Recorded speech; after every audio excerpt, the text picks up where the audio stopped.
सकाळच्या घाई गडबडीमध्ये सगळ्यांना एकच प्रश्न पडतो की नाश्त्याला काय करायचं, डब्याला काय करायचं.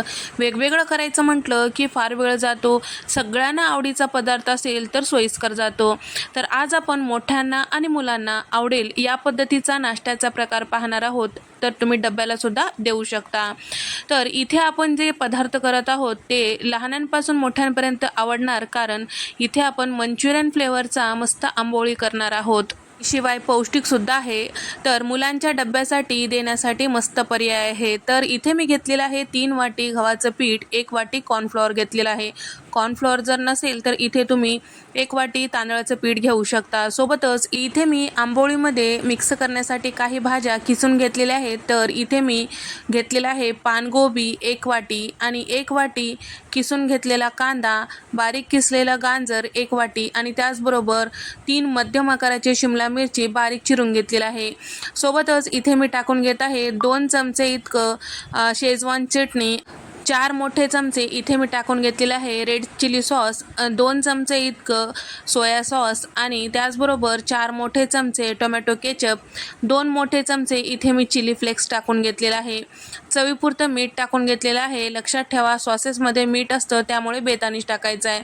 सगळं छान व्यवस्थित मिक्स केल्यानंतर थोडं थोडं पाणी टाकून आपल्याला पातळ असं हे पीठ तयार करून घ्यायचं आहे. ज्या पद्धतीने आपण रेग्युलरची आंबोळी वगैरे तयार करून घेतो त्याच पद्धतीने आपल्याला हे पीठ तयार करून घ्यायचं आहे, किंवा तांदळाच्या पिठाचा आपण उत्तप्पा ज्या पद्धतीने करतो त्याच पद्धतीने इथे आपल्याला हे पीठ तयार करून घ्यायचं आहे.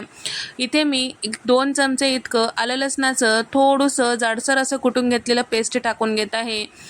तर त्याचबरोबर इथे मी रंगासाठी काश्मीरी लाल मिरची पावडर चमचाभर टाकून घेत आहे. तर पूर्णपणे ऑप्शनल आहे. सगळं छान व्यवस्थित मिक्स केल्यानंतर इथे तुम्ही बघू शकता आपलं हे पीठ या पद्धतीचं असायला पाहिजे. तर या पद्धतीचं पीठ असेल तर मस्त असे हे घावन तयार होतात, अगदी मस्त मंचुरियन फ्लेवरच्या. तर पहिल्यांदा इथे मी तवा थोडंसं तेल टाकून टिश्यू पेपरनं पूर्ण व्यवस्थित पुसून घेत आहे. त्यानंतर 2 पळी आपण तयार करून घेतलेलं बॅटर टाकायचं आहे आणि ज्या पद्धतीने आपण उत्तप्पम तयार करून घेतो त्याच पद्धतीने हे आंबोळी तयार करून घ्यायचं आहे. तर या ठिकाणी जास्तीच पातळ हे आंबोळी होत नाही, कारण आपण यामध्ये भाज्या टाकलेला आहे.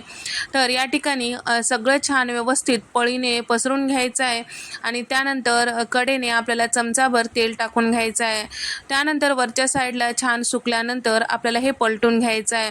दोन्ही साईडला छान लालसर होईपर्यंत आपल्याला भाजून घ्यायचं आहे. त्यानंतर खालच्या साईडला व्यवस्थित असं भाजल्या गेलेली आहे. दोन्ही साईडला मस्त छान लालसर भाजल्यानंतर ताटावर काढून घ्यायचं आहे. थंड करण्यासाठी आपल्याला एखाद्या स्टँडवर किंवा कॉटनच्या कापडावर टाकून घ्यायचं आहे. याच पद्धतीने सगळ्या आंबोळ्या आपल्याला करून घ्यायचं आहे. गरम गरम खाताल तर मस्त चव लागेल आणि थंड झाल्यावर सुद्धा अप्रतिम लागेल. नक्की ट्राय करून पहा, तुम्हाला नक्की आवडेल. करायला साधी सोपी रेसिपी आहे. करायला साधी सोपी असलेली ही आंबोळी सकाळच्या घाई गडबडीमध्ये परफेक्ट बनणारच, शिवाय मोठ्यांपासून लहानांपर्यंत सगळ्यांना आवडतो. तर यासोबत तुम्ही टोमॅटो सॉस, शेजवान चटणीसोबत खाऊ शकता. तर हा व्हिडिओ कसा वाटला नक्की कमेंट करून सांगा. व्हिडिओ आवडल्यास व्हिडिओला लाईक करा, चॅनलला सबस्क्राईब करा. अशाच साध्या आणि सोप्या रेसिपीजमध्ये भेट देऊया. तोपर्यंत नमस्कार, बाय.